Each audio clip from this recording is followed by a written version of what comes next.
12ನೇ ಶತಮಾನದ ಬಸವಣ್ಣನವರ ಸಮಕಾಲೀನ ಶರಣರಲ್ಲಿ ಮಡಿವಾಳ ಮಾಚಿದೇವರು ಒಬ್ಬರಾಗಿದ್ದಾರೆ ಎಂದು ತಹಸೀಲ್ದಾರ್ ರೆಹಮಾನ್ ಪಾಷಾ ಅಭಿಪ್ರಾಯಪಟ್ಟಿದ್ದಾರೆ.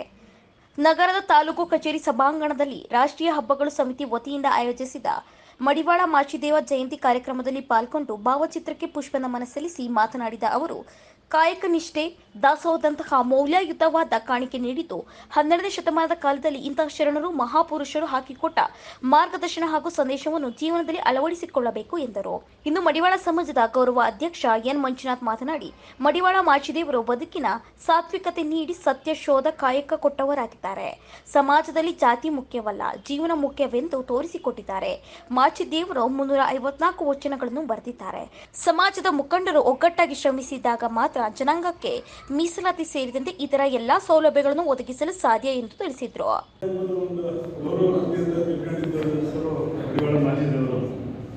ಸತ್ಯ ಮತ್ತು ಶುದ್ಧ ಕಾಯಕ ಅವರಾಗಿತ್ತು. ಮಡಿವಾಳ ಮಾಚಿದೇವರ ವಚನಗಳಲ್ಲಿ ಸಾಮಾಜಿಕ ಕ್ರಾಂತಿಯನ್ನು ತಂದರು. 12ನೇ ಶತಮಾನದಲ್ಲಿ ಏನು ಸಮಾಜದಲ್ಲಿದ್ದಂಥ ಅಸಮಾನತೆ, ದೌರ್ಜನ್ಯ, ಜಾತೀಯತೆ ಎಲ್ಲದನ್ನು ತಮ್ಮ ವಚನಗಳಲ್ಲಿ ವಚನದಲ್ಲೇ ಕ್ರಾಂತಿಯಿಂದ ತಾಮಂದರು. ಮೌಲ್ಯಗಳಿಗೆ ವಚನಕಾರರ ತತ್ವ ಮತ್ತು ಸಿದ್ಧಾಂತಗಳನ್ನು ಅವ್ರು ಹೇಳಿದಂಥದ್ದನ್ನೆಲ್ಲ ನಾವು ಕೈಗೂಡಿಸ್ಕೊಂಡು ಸರಿದಾರಿಯಲ್ಲಿ ನಡೆಯಬೇಕು ಅಂತೇಳಿ ನಾನು ಪ್ರಸ್ತಾವಿಸ್ತೇನೆ. ಅಂಥದ್ರಲ್ಲಿ ನಾವು ಒಬ್ಬರು ಅಂತ ಹೇಳೋದಕ್ಕೆ ಇಷ್ಟಪಡ್ತೇನೆ. ಈಗ ನಾವು ಒಬ್ಬರೇ ಸ್ಪೆಷಲ್ ಆಗಿ ಮಾಡಿದರೆ ಹೆಂಗಪ್ಪ ಅನ್ಬೋದಿತ್ತು. ನಾವೇನು ಸ್ವಂತಕ್ಕೆ ಬೇಕು ಅಂತ ಏನು ಮಾಡೋಂಥ ಜವಾಬ್ದಾರಿ ಕೆಲಸಗಳಲ್ಲ ಇವು. ಸರ್ಕಾರ ನಮ್ಮ ಜೊತೆಗೆ ಇರುತ್ತೆ. ನಾವು ಎಲ್ಲ ಜಾತಿಯಂತರ ನಾವು ಒಂದು ಒಗ್ಗಟ್ಟಾಗಿ ಅಟ್ಲೀಸ್ಟ್ ಒಂದು ಕಾರ್ಯಕ್ರಮವಾದರೂ ಒಂದು ಉತ್ತಮ ಕಾರ್ಯಕ್ರಮ ಮಾಡಬೇಕು ಅನ್ನೋದು ನನ್ನ ಮೊದಲನೇ ಆಸೆ. ಇನ್ನು ಮಾಚಿ ತಂದೆ ಬಗ್ಗೆ ಹೇಳಬೇಕು ಅಂತಂದರೆ, ತಮಗೂ ಗೊತ್ತಿದೆ, ಇವತ್ತಿನ ಪುಸ್ತಕಗಳಲ್ಲಿ ನಾವು ನೋಡಿದ 1120 1130 ಆಜುಬಾಜಿನ ಮಧ್ಯದಲ್ಲಿ ಅವರ ಜನನ ಅಂತ. ಸೊ ಅವರು ಭಾರತದ ಕರ್ನಾಟಕದ ಬಿಜಾಪುರ ಜಿಲ್ಲೆಯ ಸಿಂದಗಿ ತಾಲೂಕಿನ ದೇವರ ಹಿಪ್ಪರಿಗೆ ಅಂತಕ್ಕಂಥ ಒಂದು ಪುಟ್ಟ ಗ್ರಾಮದಲ್ಲಿ ಅವರ ಜನನ. ಸೊ ಅವರ ತಾಯಿ ಹೆಸರು ಬಂದ್ಬಿಟ್ಟು ಸುಜ್ಞಾನಮ್ಮ ಅಂತೇಳಿ, ಅವರ ತಂದೆ ಬಂದ್ಬಿಟ್ಟು ಪಾರ್ವತಯ್ಯ ಅಂತೇಳಿ. ಸೊ ಇವರು ಹುಟ್ಟಬೇಕಾದರೆ ವಿಚಿತ್ರವಾದಂಥ ಒಂದು ಆ ಊರಿನಲ್ಲಿ ಒಂದು ವಿಶೇಷವಾಗಿ ಒಂದು ಏನೋ ಆಕಸ್ಮಿಕವಾಗಿ ಕೆಲವು ದೈವಶಕ್ತಿಗಳು, ಕೆಲವು ಪುರುಷರು, ಕೆಲವು ಶರಣರು, ಕೆಲವು ಸಂತರು ಹುಟ್ಟಬೇಕಾದಾಗ ಏನಾದರೂ ಒಂದು ವಿಚಿತ್ರವಾದ ಆಗ್ತಾ ಇರುತ್ತೆ. ತುಂಬ ಜಾಸ್ತಿ ಮಳೆ ಬರೋವಂಥದ್ದು, ಜಾಸ್ತಿ ಹುಡುಗರು ಮಿಂಚಿರೋ ಅಂಥದ್ದು, ಆ ಥರ ನಡೀತಾ ಇರ್ತಾರೆ. ಅದು ನಾನು ಬುಕ್ಕಲ್ಲಿ ಓದಿರೋ ಪ್ರಕಾರ ಅಂತ. ನಮ್ಮ ಮಾಜಿ ತಂದೆ ಆ ದೇವರ ಹಿಪ್ಪರಿಗೆಯಲ್ಲಿ ಹುಟ್ಟಬೇಕಾದಾಗ ಆ ಹುಟ್ಟೆ ಒಬ್ಬರ ವಿಜೃಂಭಣೆ ಆಗ್ತಾ ಇತ್ತಂತೆ. ಅಕ್ಕಪಕ್ಕ ನದಿಗಳು ತುಪ್ಪದ ರೀತಿಯಲ್ಲಿ ನದಿಗಳು ಹರಿತಾ ಇತ್ತು.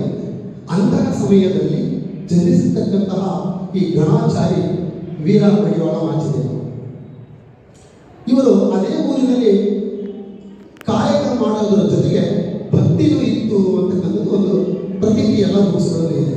ಅದ್ಭುತವಾದಂತಹ ಶಕ್ತಿ ಉಳ್ಳಂತಹ ಒಬ್ಬ ಹುಡುಗ ತನ್ನ ಕೆಲಸವನ್ನು ಮಾಡಿ, ಶಿಕ್ಷಣವನ್ನು ಮಾಡ್ತಾ, ಕಾಯಕವನ್ನು ಮಾಡ್ತಾ, ಅದೇ ಊರಿನಲ್ಲಿ ಎಲ್ಲರೂ ಕೂಡ ಬೆಳೀತಾ ಉತ್ತಮವಾದಂತಹ ಹುಡುಗ ಅಂತಕ್ಕಂಥ ಒಂದು ಹೆಸರನ್ನು ಅವತ್ತಿಗೆ ಪಡೀತಾರೆ. ಏಕೆಂದರೆ ಅವರು ಕಾಯಕವನ್ನು ಮುಗಿಸಿ ಅವನು ಬೇರೆ ಎಲ್ಲೂ ಹೋಗ್ತಿರಲಿಲ್ಲ. ಅವರಲ್ಲೇ ಇರ್ತಕ್ಕಂಥ ಅದೇ ಗ್ರಾಮದಲ್ಲಿ ಇರ್ತಕ್ಕಂತಹ ಒಂದು ದೇವ ಕಲಿ ಅಂತಕ್ಕಂಥ ಒಂದು ಏನು ಅವರ ಅಂಕಿತ ನಾಮ ಇದೆಯಾ, ಆ ಹೆಸರು ಊರಿನ ದೇವರ ಗುಡಿಯಲ್ಲಿ ಹೋಗ್ಬಿಟ್ಟು ಅವರು ದೇವ ಭಕ್ತಿಯನ್ನು ಪಡಿಸ್ತಾ ಇರ್ತಾರೆ ಆ ಮಾಚಿನಲ್ಲಿ. ಅದರ ಜೊತೆಗೆ ಅವರ ಕೆಲವು ದಿನಗಳಾದ ಮೇಲೆ ಅವರಿಗೆ ಮದುವೆನೂ ಆಗುತ್ತೆ. ಆ ಹೆಂಡತಿಯ ಹೆಸರು ಬಂದ್ಬಿಟ್ಟು ಮಲ್ಲಿಗೆಮ್ಮ ಅಥವಾ ಮಹಾಮಣಿ ಅಂತಲೂ ಕರೀತಾರೆ ಆಕೆನ. ಆಕೆನೂ ತುಂಬ ಶರಣೆ ಆಗಿ ಅವರ ಕುಟುಂಬದಲ್ಲಿ ಒಬ್ಬಳಾಗ್ತಾರೆ. ಹೀಗೆ ಇರಬೇಕಾದಾಗ ಅವರ ವೈಶಿಷ್ಟ್ಯತೆಯನ್ನು ನೋಡಿ, ಅವರ ಗಾಂಭೀರ್ಯತೆಯನ್ನು ನೋಡಿ, ಅವರ ಕಾಯಕವನ್ನು ನೋಡಿ, ಅವರ ನಿಷ್ಠೆಯತೆಯನ್ನು ನೋಡಿ ಇಡೀ ಸಮಾಜದಲ್ಲಿ ಇವರೇನಾದರೂ ಬದಲಾವಣೆ ಮಾಡ್ತಾರೆ, ಇಂಥ ಒಳ್ಳೆ ಉತ್ತಮ ಹುಡುಗ, ಒಂದು ಸಮಾನತೆ ಆಗಿರ್ಬೋದು, ಶಿಕ್ಷಣ ಆಗಿರ್ಬೋದು, ಕಾಯಕ ಆಗಿರ್ಬೋದು, ಊರಿನಲ್ಲಿರ್ತಕ್ಕಂಥ ಕೆಲಸ ಆಗಿರ್ಬೋದು, ಜವಾಬ್ದಾರಿಯಿಂದ ಮಾಡ್ತಕ್ಕಂಥ ಒಬ್ಬ ಹುಡುಗ, ಇವನನ್ನು ನಾನು ಶಿಷ್ಯನಾಗಿ ಪಡೆಯಬೇಕು ಅಂತೇಳಿ ಒಬ್ಬ ಗುರುಗಳು ಬೇಕೇ ಬೇಕು. ಯಾರಿಗೇ ಆಗಲಿ ಜೀವನದಲ್ಲಿ ಒಬ್ಬ ತಂದೆ ತಾಯಿ ಆಗಿರಲಿ, ಒಬ್ಬ ಶಿಷ್ಯನೇ ಆಗಿರಲಿ, ಒಂದು ಗುರು ಅಂತಕ್ಕಂಥ ಒಂದು ಸ್ಥಾನ. ಬಂದರೂ ನಾವು ತಗೊಂಡಿಲ್ಲ, 14 ಲಕ್ಷ ಬಂದರೂ ನಾವು ತಗೊಂಡಿಲ್ಲ. ನಮ್ಮ ಬೇಜವಾಬ್ದಾರಿ, ನಮ್ಮ ನಮ್ಮದೇ ಬೇರೆ ಯಾಕಲ್ಲ, ನನ್ನ ಬೇಜವಾಬ್ದಾರಿ ಅಂದರೆ ಅದಕ್ಕೋಸ್ಕರವಾಗಿ ಜಯಂತಿ ಕಾರ್ಯಕ್ರಮದಲ್ಲಿ ಮಾರ್ಚ್ 6ನೇ ತಾರೀಕು ತಾಲೂಕು ಸಮ್ಮೇಳನ ಮಾಡ್ತೀವಿ. ನಮ್ಮ ಕುಲಭಾಗ ಎಲ್ಲೆಲ್ಲಿರೋ ಅದೇ ಕಾನ್ಫರೆನ್ಸ್ ಮಾಡಿ ನಿಮ್ಮಿಂದ 10 ಜನ ಮನುಷ್ಯರು 5 ಜನ 10 ಜನ ಕಾರಣದಲ್ಲಿ ಹೆಚ್ಚಿನ ಸಂಖ್ಯೆಯಿಂದ ಮಾರ್ಚ್ 6ನೇ ತಾರೀಕು TV ಸರ್ಕಲಿಂದ ಛತ್ರದವರೆಗೂ ಆ ಛತ್ರ ಅಲ್ಲೇವರೆಗೂ ನಾವು ಗಾಡಿಯ ಮುಖಾಂತರ ಕನಿಷ್ಠ 5,000 ಜನ ನಾವು ಬೇಡಿಕೆ ಇಟ್ಟು ಸಾಹೇಬರ ಮುಖಾಂತರ ನಾವು ಅನುಕೂಲ ಕೇಳ್ದ. ನಮ್ಮ ಸುಧಾಕರ್ ಸಾಹೇಬ್ ಒಂದು 4 ಜಾಗ ಕೊಟ್ಟರು, ಅದು ಕಟ್ಟಿರು, ಕುತ್ಕೊಳ್ಳೋದೊಂದು ಜಾಗ ಐತೆ. ಮತ್ತೆ ತಿರುಗಿ ನಾವು ಒಂದು 8 ಜನ ಸೇರಿಸಿ ಒಂದು ಸೈಟ್ ತೊಗೊಂಡಿದ್ವಿ. ನಮ್ಗೆ ಅದು ಆಗಲ್ಲ, ಅದರಿಂದ ಸೈಟು ಮಾರಾಟ ಮಾಡೋದು ಇನ್ನೊಂದು 15 ತಾಲೂಕು ಜೋಡಿ ಹಾಕಿದಾಗ ನಾವು ಸೈಟು ಅಥವಾ ಯಾವ ನಮಗೆ ಜಾಗ ಕೊಟ್ಟರು. ಈಗ ನಾವು ತಾಲೂಕು ಕೊಟ್ಟು ಅಂದಾಗ ನಾವು ಹೋಗಲಿಲ್ಲ. ಈಗ ಕೂಡ ಕಾನೂನು ಐತಿಲ್ಲ ಗೊತ್ತಿಲ್ಲ. ಈಗ ನಮ್ಮ ಸಾಹೇಬ್ ಹೊಸ ಬಂದರೆ ಪಾಪ ಕೊಡ್ತೀವಿ ಬರ್ರೆ ನೀವು 80ರಿಂದ ನಾವು ಹುಡುಗಾದ ನೋಡ್ತೀನಿ. ನಾವು ಅಮಾನಿಕ ಸಂಬಂಧ ಪುರಸಭಾ ಅಧ್ಯಕ್ಷರು ಕರೆದು ಈರಣ್ಣ ಈ ಲಚ್ಚ ಕೃಷ್ಣ ಅವರೆಲ್ಲ ಕರೆದಾಗ ನಮಗೆ ಬಿಡೋದು ಇದೇ ರೀತಿ ಶಿವ ಕರ್ನಂತೆ ಬರೆಯಪ್ಪ ಭಕ್ತರು ನಿಮ್ಗೆ ಏನು ಬೇಕು ಎಲ್ಲ ಜನರಿದ್ರೆ ನಾವೇನು ಕೇಳಿದ್ವಿ, ಮೊಳಕಾಲು ಮಟ್ಟ ನೀರು ಬುದ್ಧಿ ಮಟ್ಟ ಅನ್ನ ಅಷ್ಟೇ ಕೇಳಿದ್ರು. ನಾವು ನಮ್ಮ ಜನ ಮೈಸೂರು ಮಹಾರಾಜ ಕರೆಸ್ತೀನಿ ಸ್ವಾಮಿಗೆಲ್ಲ ಬರೇ ಕರೆಸ್ತಾರೆ. ನಾವೇನು ಗುರುಪುರುಷರು ಅಂತ ಹೇಳ್ತಾರೆ. ಅದೇ ಕಾರಣ ಇವತ್ತೇನಾದ್ರೂ ನಾವು ಸಂವಿಧಾನದ ಮುಖಾಂತರ ಹೋದ್ರೆ ನಾವು SCಗೆ ಇನ್ನೂ ನಾವು ಸೇರ್ಬೇಕಾಗಿತ್ತು. ಆದ ಕಾರಣದಿಂದ ಸೇರಕ್ಕಾಗಿಲ್ಲ. ಅಂದ್ರೆ ನಮ್ಮಲ್ಲಿ ಹೋರಾಟ ಇಲ್ಲ, ಇನ್ನೊಂದಿಲ್ಲ, ಮತ್ತೊಂದಿಲ್ಲ, ಜನಸಂಖ್ಯೆ ಇಲ್ಲ. ಹೀಗಾಗಿ ನಮ್ಮ ಜನಾಂಗ ಏನ್ ಮಾಡ್ತಿದೆ, ಬಂಡವಾಳ ಸಮಾಜದ ಜನಾಂಗ ವೃತ್ತಿಯಲ್ಲಿ ಕೀಳಿಯಲ್ಲೇ ಮಾಡ್ತಿದೆ. ಯಾಕಂದ್ರೆ ಒಬ್ಬ ಏನ್ ಬೇಕೋ ಎಲ್ಲಾ ಜನಾಂಗ ಒಂದು ಶುಚಿವಾಗಲಿ, ದೇವಸ್ಥಾನ ಆಗಲಿ, ಇನ್ನೊಂದಾಗಲಿ, ಮತ್ತೊಂದಾಗಲಿ ಮಾಡ್ಕೊಂಡು ಬರ್ತಾ ಇದ್ವಿ. ಆದರೆ ಇದುವರೆಗೂ ನಮಗೆ SC ಸೇರಬೇಕಂತ ಹೋರಾಟವನ್ನು ಮಾಡ್ತಾ ಬಂದ್ರೆ ಆಗ್ತಾ ಇಲ್ಲ. ಯಾಕಪ್ಪ ಅಂದ್ರೆ ಬಾಬಾ ಸಾಹೇಬ್ ಅಂಬೇಡ್ಕರ್ ಅವರು ಏನನ್ನ ನಮಗೆ ಮೀಸಲಾತಿ ಕೊಡಲಿಲ್ಲ ಅಂದ್ರೆ ಇಲ್ಲಿವರೆಗೂ ನಮಗೆ ಬರ್ತಾ ಇರಲಿಲ್ಲ. ಯಾಕಪ್ಪ ಈ ಮಾತನ್ನು ಹೇಳ್ತೀನಿ ಅಂದ್ರೆ ನಾನು PCA ಮೇನಲ್ಲಿ ನಗರಕೆರೆ ಗ್ರಾಮ ಪಂಚಾಯತಿ ಅಧ್ಯಕ್ಷ ಅದೇ ಚಂದ್ರಣ್ಣ ಗ್ರಾಮ ಪಂಚಾಯತಿ ಅಧ್ಯಕ್ಷರು, ಈಗ ರವೀಣ ನಗರಸಭಾ ಉಪಾಧ್ಯಕ್ಷರು.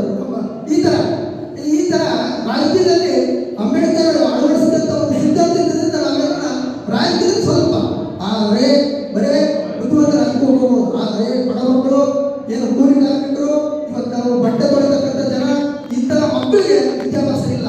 ವಿದ್ಯಾಭ್ಯಾಸ ಯಾಕಪ್ಪ ಇಲ್ಲ ಅಂದ್ರೆ ನಾವು ಎಲ್ಲ ಜನರಿಗೆ ಹೋಗ್ತಾ ಇದ್ದೀವಿ, ಇಲ್ಲ BCMಗೆ ಹೋಗ್ತೇವೆ. ಆದರೆ SC ST ಜನಾಂಗದಲ್ಲಿ ನಮಗೇನಾದ್ರು ಮೀಸಲಾತಿ ಕೊಟ್ಟಿದೆ ಆದರೆ ನಮ್ಮ ಮಕ್ಕಳನ್ನ ವಿದ್ಯಾಭ್ಯಾಸ ಮಾಡಿಸ್ಬೋದು, ಅವ್ರನ್ನ ಉನ್ನತ ಶಿಕ್ಷಣ ತಗೊಂಡೋಗ್ಬೋದು. ಹಾಗಾಗಿ ಮುಂದಿನ ದಿನಗಳಲ್ಲಿ ನಾವು ನಿರಂತರವಾಗಿ ಹೋರಾಟ ನಡೀತಾನೆ ಇದೆ. ಆದರೆ ಯಾರೋ ಸರ್ಕಾರ ಅದಕ್ಕೆ ಇದು ಮಾಡ್ತಾ ಇಲ್ಲ. ಇದನ್ನ ಕೇಂದ್ರ ಸರ್ಕಾರ ಕಳಿಸ್ರೆ ಅನುಕೂಲ ಮಾಡಿದೆ ಅಂತೇಳಿ ನಾವು ರಾಜ್ಯ ಮಟ್ಟದಲ್ಲಿ ಓಡಾಡಿದ್ವಿ, ಸ್ವಾಮಿ ಮುಖಾಂತರ ಓಡಾಡಿದ್ವಿ. ಆದ್ರೆ ಆಗ್ತಾ ಇಲ್ಲ. ಮುಂದಿನ ದಿನಗಳಲ್ಲಿ ಆಗ್ತದಂತ ಒಂದು ಆಶಾಭಾವನೆ ಇಟ್ಕೊಂಡು ನಾವು ಯಾವುದೇ ಕಾರ್ಯಕ್ರಮ ಇರಲಿ ನಾವೆಲ್ಲ ಒಗ್ಗೂಡಿ ಒಂದು ಕಾರ್ಯಕ್ರಮ ಮಾಡಿದಾಗ ಮಾತ್ರ ಅದಕ್ಕೆ ಶಕ್ತಿ ಬರ್ತದೆ. ದಯಮಾಡಿ ಇದರಲ್ಲಿ ಯಾರು ಸ್ವಾರ್ಥತೆ ಇಲ್ಲ. ನಾವು ಅನೇಕ ಬಾರಿ ನಮ್ಮ ಶಾಸಕರು ಕಂಡಿದ್ವಿ, ನಮ್ಮ ಮಾವರು ಕಂಡಿದ್ರು.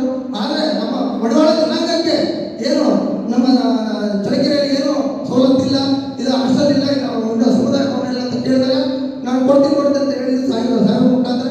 ಆದರೆ ಮುಂದಿನ ಹೋರಾಟದ ಮುಖಾಂತರ ನಮ್ಮ ಶಾಸಕರು ಮನಸ್ಸು ಮಾಡಿ ನಮ್ಮ ತಹಸೀಲ್ದಾರ್ ಸಾಹೇಬರಿಗೆ ಒಂದು 2-3 ಎಕರೆ ಎಲ್ಲಾದ್ರೂ ಜಮೀನು ಕೊಡಬೇಕು ಅಂತ ನಾವು ಒಪ್ಕೊಂಡು ಹೋಗ್ತಿರಲಿಲ್ಲ. ನಾವೆಲ್ಲ ಸಮಾಜದ ಮುಖಂಡರು ನಮ್ಮ ಹಿರಿಯರೆಲ್ಲ ಕೇಳಬೇಕು ಅಂತ. ಹಾಗೆ ತಾಲೂಕಿನ ಅನೇಕ ಅಧಿಕಾರಿಗಳು ಬಂದಿದ್ದಾರೆ. ಅಧಿಕಾರಿ ಮಿತ್ರರೇ, ನಮ್ಮ ಮನವಿ, ನಮ್ಮ ಜನಾಂಗ ಬಹಳ ಹಿಂದುಳಿದಿದೆ. ದಯಮಾಡಿ ತಮ್ಮ ಅಧಿಕಾರಿಗಳು ನಿಮ್ಮ ಸಂಪರ್ಕ ಬಂದಾಗ ನಮ್ಮ ಜನಾಂಗಕ್ಕೆ ಹೆಚ್ಚಿನಾಗಿ ಅನುಕೂಲ ಮಾಡಿ ನಿಮ್ಮ ಇದಿರುತ್ತೆ ಅಂತ ಹೇಳ್ತಾ ಮುಂದಿನ ದಿನಗಳಲ್ಲಿ ಒಂದು ಕಾರ್ಯಕ್ರಮವನ್ನು ಮಾಡಬೇಕಂತ ಹೇಳಿದ್ವಿ. ಆ ಕಾರ್ಯಕ್ರಮವನ್ನು ನಾವು ತಿಳಿಸ್ತೀವಿ. ಹಾಗೆ ಮುಂದಿನ ಹೋರಾಟ ನಮ್ಮ ಮಕ್ಕಳಿಗೆ ವಿದ್ಯಾಭ್ಯಾಸ ಮಾಡಬೇಕು. ವಿದ್ಯಾಭ್ಯಾಸ ಕೊಟ್ಟರೆ ಅಲ್ಲಿ ನಾವು ಮುಂದುವರಿತಕ್ಕಂಥ ಒಂದು ಭಾವನೆ ಇರ್ತದೆ. ದಯಮಾಡಿ ಯಾವುದೇ ಕಾರ್ಯಕ್ರಮ ಇರಲಿ, ಒಂದು ಇದಿರಲಿ, ಮೀಟಿಂಗ್ ಇರಲಿ, ದಯಮಾಡಿ ಎಲ್ಲರ ಒಗ್ಗಟ್ಟಿನಿಂದ ಬಂದು ಯಾರಿದ್ರಲ್ಲಿ ಯಾರು ಸೊತ್ತಿಲ್ಲ, ಯಾರು ಇದಿಲ್ಲ, ದಯಮಾಡಿ ಎಲ್ಲರೂ ಒಗ್ಗಟ್ಟಾದರೆ ಮಾತ್ರ ಮುಂದಿನ ದಿನಗಳಲ್ಲಿ ನಾವು ಮೀಸಲಾತಿ ಹೋರಾಟವನ್ನು ಮುಂದುವರಿಸಿ ನಾವು